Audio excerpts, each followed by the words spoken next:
Këngëtari i njohur Sabri Feyzullahu ka emocionuar ndjekësit me një dedikim të veçantë për bashkëshorten e tij, Nerën, me rastin e ditëlindjes së saj. Në një postim të publikuar në rrjetet sociale, ai ka thurur disa fjalë të ndjera, duke treguar dashurinë dhe mirënjohjen që gëzon për të. E moj Ner, moj dashnia ime, sa në siklet jam kur duhet me të uru ditëlindjen. Mendoj qysh me të uru, qysh me gjetë fjalët e shenjta dhe të shtrenjta për ty o dashni. S'ka më të madhe në këtë botë, po s'ta lut Zotin që të festosh, edhe 100 me shëndete me dashni që kam për ty, ishin fjalët e këngëtarit.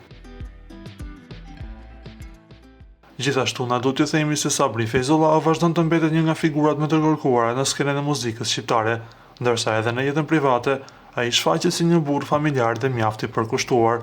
Na duhet t'ju themi se këngët e tij të viteve më përpara janë bërë hite dhe edhe tani përqafohen mjaft mirë nga publiku, duke kthyer atë në një legjendë të muzikës shqiptare, por jo vetëm. Ju lutem klikoni tek butoni subscribe për të marrë të rejat më të fundit nga showbizi shqiptar.